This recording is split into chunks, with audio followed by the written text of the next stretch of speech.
सामान्य रूप से ये कार्यक्रम मुंबई में ही होते हैं और इसके कारण इस प्रकार के कार्यक्रम को ऑर्गेनाइज करने का भी मुंबई का स्वभाव है और ऑडियंस को भी आदत है। लेकिन मैं सुभाष जी का आभारी हूं कि उन्होंने इस कार्यक्रम के लिए गुजरात को चुना, अहमदाबाद को चुना। अगर एक बार आप अहमदाबाद में सफल हो गए तो फिर आपकी गाड़ी कहीं रुकती नहीं है।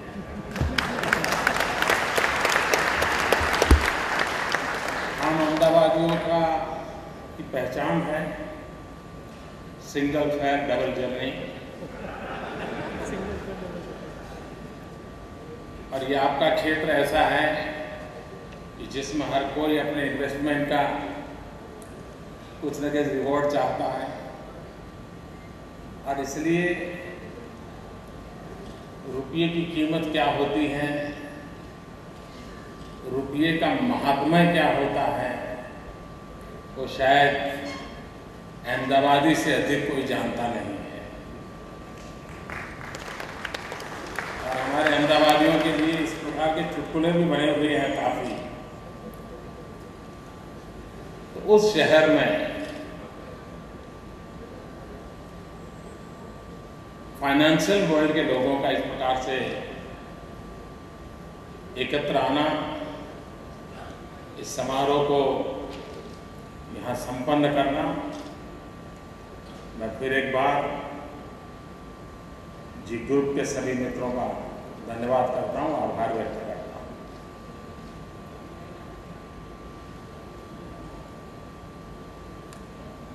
आप लोग इस विषय के काफी जानकार भी हैं और चिंतित भी हैं। अगर फाइनेंशियल मार्केट बहुत तेजी में होता तो शायद आज के समारोह में तालियां भी ज्यादा बजती, लेकिन मैं देख रहा हूं मुश्किल से तालियां बज रही हैं और उसका मूल कारण मार्केट की स्थिति है। अगर मार्केट की स्थिति अच्छी होती तो शायद आप भी बड़े उमंग से भरे हुए होते, और मार्केट की स्थिति अच्छी नहीं है। इसके लिए आप सुबह शाम एनालिसिस करते होंगे, आप सोचते भी होंगे यार कुछ भी हो इस स्थिति से बाहर निकले, ये आपके सब में मन में चलता होगा। ये बात सही है कि देश की आर्थिक स्थिति बहुत ही चिंताजनक है। किसी भी देश के जीवन में उतार चढ़ाव तो आते हैं, कभी अच्छी स्थिति भी आती है, कभी बुरे दिन भी आते हैं, कभी हम टॉप पर भी होते हैं तो कभी लो पर भी पहुंच जाते हैं। लेकिन नीति निर्धारक जब आत्मविश्वास खो चुके होते हैं, they have lost their confidence, वो निर्णय नहीं कर सकते, उन्होंने निर्णय करने का सामर्थ्य खो दिया। कभी कभी देश में चर्चा होती है कि चुनाव बहुत जल्दी आ जाएंगे, समय पर चुनाव नहीं होंगे। तो मुझसे कुछ लोगों ने बात की थी, मैंने कहा देखिए भाई, चुनाव जल्दी भी अगर आने हैं तो सरकार को निर्णय करना पड़ता है।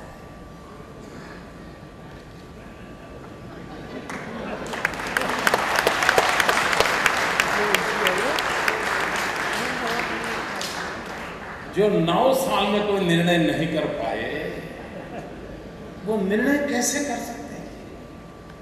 तो आप मान के चलिए कि मजबूरन स्थितियां जहां जाएगी जाएगी, कोई ले जाने वाला नहीं है, कोई दिशा तय करने वाला नहीं। कोई निर्णय करने वाला, और 125 करोड़ का देश इस स्थिति में जब होता है तब हर प्रकार के संकट अपने आप बढ़ते चले जाते हैं।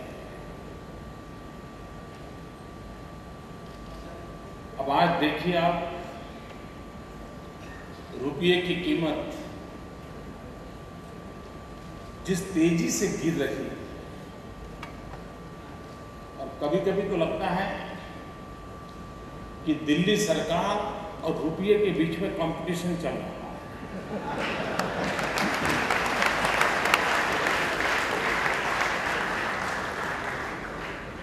किसकी आबरू तेजी से गिरती चली जा रही है, कौन आगे जाएगा, इसकी कंपटीशन चल रही है। देश जब आजाद हुआ तब $1 ₹1 के बराबर था। 1 रुपये में $1 बिकता था। जब अटल जी की सरकार थी, अटल जी जब पहली बार सरकार बनाई, तब तक मामला पहुंच गया था 42 रुपीस तक, और अटल जी ने जब छोड़ा तब 44 पर पहुंचा था। 4% में फर्क आया था। लेकिन इस सरकार ने और अर्थशास्त्री प्रधानमंत्री के कालखंड में ये 60 रुपये पर पहुंच गया है। मित्रों, इसकी बू अगर थोड़ा इतिहास की ओर नजर करें, आप तो इस आर्थिक जगत की दुनिया से जुड़े हुए लोग हैं। हिंदुस्तान 1200 साल की गुलामी के बाद जब 15 अगस्त 1947 जब आजाद हुआ था, 1200 साल की गुलामी के बाद जब ये देश आजाद हुआ, उस समय उसके पास ब्रिटिश गवर्नमेंट से 1000 मिलियन पाउंड लेना उधार था, यानी हम लेनदार थे। ब्रिटिश गवर्नमेंट कर्जदार थी। सेकेंड वर्ल्ड वॉर में भारत से जो कुछ भी गया था, वो कर्ज ब्रिटिशर को हिंदुस्तान को चुकाना था। यानी 1200 साल की गुलामी के बाद भी आजादी का प्रारंभ आर्थिक संकट से नहीं हुआ, आर्थिक संपन्नता के साथ है।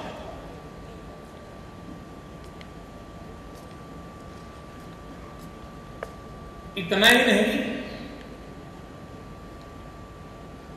विदेशों से कर्ज लेने का प्रारंभ पंडित नेहरू ने किया। आजादी के कुछ ही समय में फर्स्ट 5 ईयर प्लान आया, विदेशों से कर्ज लेना शुरू किया। और तब वर्ल्ड बैंक का स्वतंत्र रूप नहीं था, अमेरिकन गवर्नमेंट की इच्छा से चलती थी। और उस समय पंडित नेहरू के जमाने में पहली बार कर्ज लिया गया। आज जरूरत है उस बात को समझने की कि जब वो पहली बार कर्ज लिया गया, उसमें दो शर्त थी। आज हम डॉलर हमारा 60 रुपये पर क्यों बिकता है, उसका जवाब वहां मिलता है। 2 शर्त थी। एक शर्त ये थी कि वो जो अमेरिका ने पैसे दिए हैं, उन पैसों का उपयोग हिंदुस्तान के जो रिसर्च स्कॉलर हैं, उन स्कॉलर को अमेरिका में पढ़ने के लिए जाने के लिए स्कॉलरशिप के रूप में रुपये खर्च करेंगे।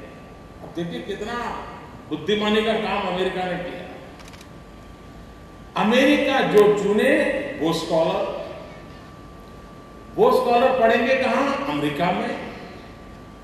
पैसे कौन से? तो अमेरिका ने जो कर्ज में दिए हैं वो पैसे। मतलब हिंदुस्तान, आजाद हिंदुस्तान की पहली स्कॉलर पीढ़ी जो तैयार हो, वो अमेरिका की छाया वाली तैयार हो, ताकि वो गीत अमेरिका के गाएं, इस प्रकार का पहला प्रयास हो। और दूसरा निर्णय किया था कि ये रुपये तब देंगे कि जब आप रुपये की कीमत कम करोगे।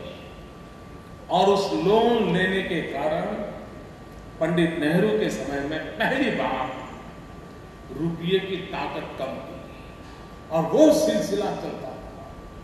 मित्रों, कोई भी देश गलत नीतियों के कारण जाकर के कहां गिरता है, उसका हम अंदाज कर सकते हैं। मैं आज भी मानता हूं, भारत जैसा देश, सारे दुनिया की नजर हिंदुस्तान पे अगर एक बाजार के तौर पर हो, तो ये देश अगर बाजार बनकर के रह जाए, तो देश कभी भी आर्थिक संपन्नता प्राप्त नहीं कर सकता। पूरा विश्व अपना मान हिंदुस्तान के अंदर जितनी बड़ी मात्रा में दम कर सकता है, करना चाहता है। इतना बड़ा कंज्यूमर मार्केट अवेलेबल है।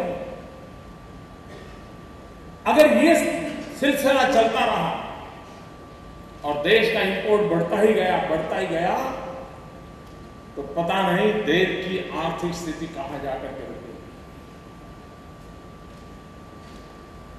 मित्रों, आज जिस तेजी से इंपोर्ट बढ़ रहा और एक्सपोर्ट में हम पहले से भी नीचे आ गए, यानी स्टेबल भी नहीं रहे, हम उससे भी नीचे आ गए। और उसके कारण करंट अकाउंट डेफिसिट हमारी बढ़ती गई, जिसने पूरी आर्थिक स्थिति पर एक नया बोझ डाल दिया है। एफडीआई और एफआईआई दोनों के तराजू पर हम संतुलन नहीं कर पा रहे हैं, और उसका मूल कारण हमारी नीति है।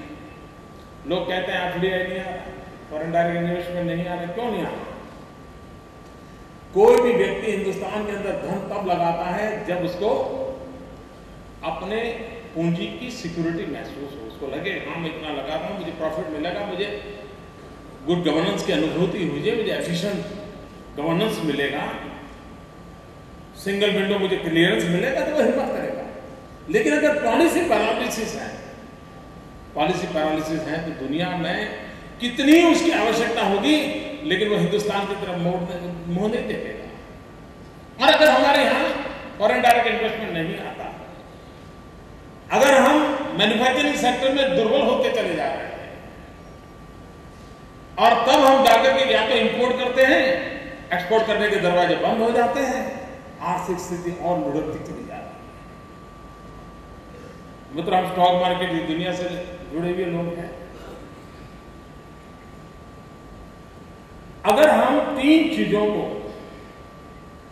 बैलेंस रूप से आगे न बढ़ाएं सरकार, तो मैं मानता हूं कि किसी भी इन्वेस्टर का विश्वास कभी भी नहीं रहेगा। अब आप देखिए, आज हमारा ट्रांजैक्शन जो होता है, मैं समझता हूं, मुझे जो बताया गया वो 15 और 20% के बीच में आ गया है, और उसमें भी फ्यूचरिस्टिक वाली संख्या ज्यादा है, रियल ट्रांजैक्शन की संख्या कम होती चली जाएगी। रियल ट्रांजैक्शन इसलिए नहीं हो रहा है कि उसका कॉन्फिडेंस लेवल टूट चुका है। अगर ये स्थिति बनती है तो आप कल्पना कर सकते हैं हम कहां जाकर के खड़े रहेंगे। और इसलिए स्टॉक मार्केट के में भी एक तो रिटेल का क्षेत्र है, दूसरा इंस्टीट्यूशनल इन्वेस्टमेंट है, और तीसरा एफआईआई का है। ये तीनों का इक्वल बैलेंस होना चाहिए। आज मित्रों, अगर एफआईआई का शेयर बढ़ गया और दुनिया का कोई देश जस्ट बिकॉज अपना इंटरेस्ट रेट बढ़ा दें और अचानक एफआईआई में एकदम से बहुत बड़ी अमाउंट चली जाए, तो पूरा स्टॉक मार्केट नीचे गिर जाए, और उसके कारण सामान्य मानवी को कोई भरोसा नहीं रहेगा। मित्रों, आज चिदंबरम जी कहते हैं कि भाई लोग सोना न खरीदें, लेकिन लोग सोना खरीदने के लिए मजबूर क्यों हुए? मुझे मालूम हमारे यहाँ गुजरात में स्टॉक मार्केट में इन्वेस्ट करना यानी एक प्यून होगा तो भी वो सुबह शाम देखता है स्टॉक मार्केट का क्या हाल है। हमारे यहाँ एक अखबार तो सिर्फ स्टॉक मार्केट के रेट के ऊपर ही चलता है, पूरा अखबार उसे, लोग उसी को खरीदते हैं क्योंकि उनको उसी में इंटरेस्ट होता है। लेकिन आज उसका इंटरेस्ट नहीं रहा क्योंकि उसको भरोसा नहीं है कि उसको जो कुछ में इन्वेस्ट करना है तो मिलेगा नहीं मिलेगा। तो फिर उसके बाद दो रास्ते बच जाते हैं, रियल एस्टेट में डालो या तो गोल्ड में डालो। रियल एस्टेट में डालने के लिए मिडिल क्लास लोअर मिडिल के पास उतनी अमाउंट नहीं होती है ताकि उसमें डाल नहीं पाता है। तो क्या करेगा, चलिए भाई 10 ग्राम 20 ग्राम 50 ग्राम 100 ग्राम गोल्ड ले लो, पैसा बढ़ जाएगा। अकेले 2012 के वर्ष में 1 लाख करोड़ रुपयों का गोल्ड इस देश में इंपोर्ट हुआ एक साल। और बताया जाता है कि आज देश में 18 लाख करोड़ रुपयों का गोल्ड आज हिंदुस्तान के अंदर पड़ा हुआ है। नॉन प्रोडक्टिव एसेट है। अगर ये स्थिति रही तो हमारी सारी आर्थिक व्यवस्था कैसे चलेगी? और ये क्यों हो रहा है? क्योंकि व्यक्ति को एक ही जगह पे उसको सिक्योरिटी लगती है, यहां लेकर के रखो, ज्यादा पैसे मिले या ना मिले लेकिन पैसे बच जाएंगे। या तो उसको लगता है रियल एस्टेट। मित्रों, रियल एस्टेट में भी जाने का कारण क्यों बना है? तो हमारी इकोनॉमी पर ब्लैक मनी की इकोनॉमी डोमिनेट करने लगे।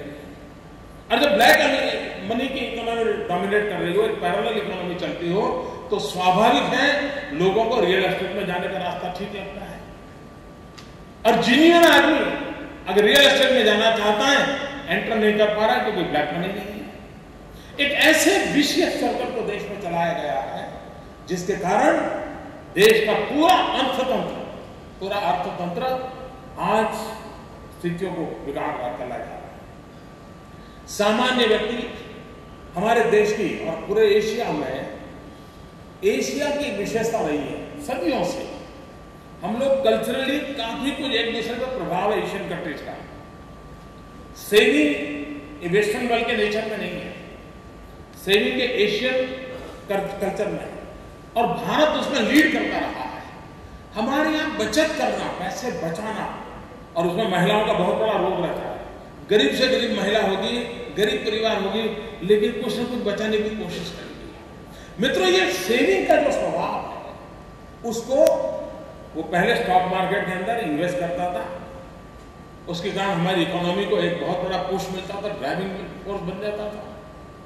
लेकिन आज महंगाई बढ़ने के कारण middle class, lower middle class, जिसके पास सोना खरीदने की ताकत नहीं है, फ्लैट खरीदने की ताकत नहीं है, जमीन में पैसा नहीं लगा सकता है, वो 10 रुपए के 20 रुपए के 5 शेयर 10 शेयर लेने की कोशिश करता था क्योंकि उसके बाद उतरे कैसे। लेकिन महंगाई के कारण middle class, lower middle class अपना घर चलाना ही दिक्कत हो गया है, सेविंग खत्म हो चुका है। और सेविंग खत्म होने के कारण स्टॉक मार्केट के अंदर उसकी एंट्री बंद हो गई। अगर ये स्थिति बनी रही तो आज हमारा पूरी फाइनेंशियल स्थिति और दुर्दशा की ओर चली जाएगी। आप देखिए इंपोर्ट, ये तो हम समझ सकते हैं, चलो भाई नेचुरल रिसोर्सेज में हमारी कुछ सीमाएं होंगी, हमको पेट्रोलियम और गैस, डीजल, इसके इंपोर्ट के लिए आज हमारे पास कोई रास्ता नहीं होगा, मजबूरन ही सही, चलो हमको लेना पड़ेगा। लेकिन क्या कारण है कि इलेक्ट्रॉनिक गुड्स, मोबाइल फोन, अरबों खरबों रुपयों का इंपोर्ट हमारा बढ़ता चला जा रहा है? क्या हमारा देश मोबाइल फोन मैन्युफैक्चरिंग में एक बहुत बड़ा जंप नहीं लगा सकता है? हम हमारे इंपोर्ट को कम करने का रास्ता नहीं खोल सकते हैं? हमें मालूम है हिंदुस्तान में इलेक्ट्रॉनिक गुड्स का बहुत बड़ा मार्केट है और इलेक्ट्रॉनिक गुड का मैन्युफैक्चरिंग कोई बहुत बड़ा आसमान से कोई बड़ा स्काई रॉकेट इंजीनियरिंग लाने की जरूरत नहीं, बहुत सामान्य प्रकार की टेक्नोलॉजी है। लेकिन उसको हमने बल नहीं दिया, उसके कारण आज हिंदुस्तान में जो 3 सेक्टर हैं सबसे ज्यादा इंपोर्ट करने में, उसमें एक क्षेत्र है इलेक्ट्रॉनिक गुड्स का। हाँ, कोई मेडिकल इक्विपमेंट के लिए कोई बड़ी एक्स्ट्राऑर्डिनरी चीज आती है तो उनका इंटरेस्ट है, लेकिन रूटीन में हमारे यहाँ अपना कंप्यूटर नहीं बन पा रहे हैं, हम यहाँ आकर के असेंबल करते हैं। अगर हमारे देश ने योजना बदल भाई हम 10 साल के अंदर इस सेक्टर के अंदर इंपोर्ट करने की स्थिति में से हम बाहर आ जाएंगे, हम क्वालिटी मटेरियल प्रोवाइड करेंगे, सफिशिएंट मटेरियल प्रोवाइड करेंगे, तो देश की स्थिति नहीं बनती। लेकिन हमारी नीतियों की कमियों के कारण यह हाल हुआ है। हमारा मैन्युफैक्चरिंग कॉस्ट इफेक्टिव नहीं हो रहा है। क्यों नहीं हो रहा है? अगर हमें दुनिया के सामने टिकना है, हमारे लोगों को उत्पादन के क्षेत्र में जोड़ना है और कॉस्ट इफेक्टिव हो, तो उसके लिए क्या चाहिए? आज देखिए हिंदुस्तान में 20,000 से ज्यादा मेगावाट बिजली के कारखाने बंद पड़े।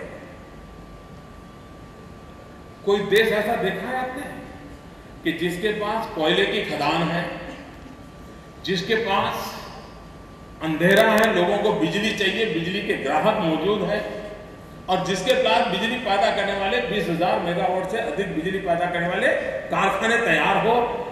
जस्ट लीडरशिप नहीं है, पॉलिसी पैरालिसिस है, और इसलिए कोयले के निर्णय होने नहीं है, खदान में से कोयला निकल नहीं रहा है, कोयला बिजली के कारखाने में पहुंच नहीं रहा है, देश अंधेरे में डूब रहा है, मैन्युफैक्चरिंग सेक्टर को सफिशिएंट बिजली नहीं मिल रही है, फाइबर को सफिशिएंट बिजली नहीं मिल रही है, और उसके कारण हमारा ग्रोथ कम हो रहा है, हमारे विकास की यात्रा कम हो गई।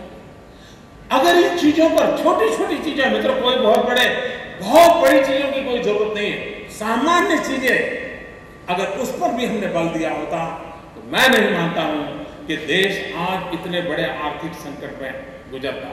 और ऐसा नहीं है कि इसके रास्ते नहीं है। अटल जी के समय की एनडीए सरकार के कार्यकाल के हम फिगर देख लें, सीना तान करके कोई भी कह सकता है। मित्रों, उन दिनों तो भारत ने न्यूक्लियर टेस्ट किया, पूरे विश्व ने सैंक्शन लगा दिए थे, देश आर्थिक संकट के अंदर फंसा हुआ था। ऐसे विकट काल में भी अटल जी के नेतृत्व में हिंदुस्तान के एनडीए, और वो भी पार्टनर, 24 पार्टियां एक साथ सरकार चलाती, एक पार्टी की सरकार नहीं थी, उसके बाद भी न महंगाई बढ़ने दी थी, न इंपोर्ट बढ़ने दिया था, एक्सपोर्ट में कटौती आने नहीं दी थी। सेविंग का रेशियो, जब अटल जी की सरकार बनी तब सेविंग हमारा 32% से ज्यादा था, और आज वो 30% से भी कम हो गया।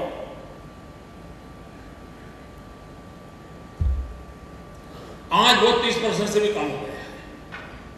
कोई भी पैरामीटर ले लीजिए,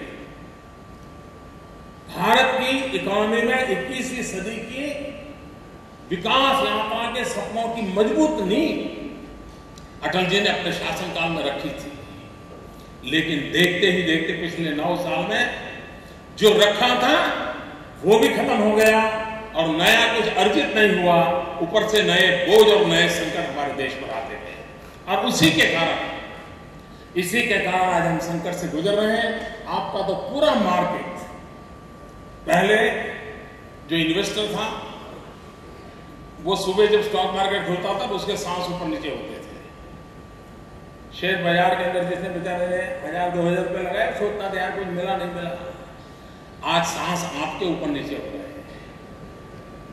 ये पहली बार हो रहा है, और इसलिए इस चिंता की अवस्था में देश एक आत्मविश्वास के साथ कैसे आगे बढ़े, पॉलिसी पैरालिसिस में से देश बाहर कैसे आए।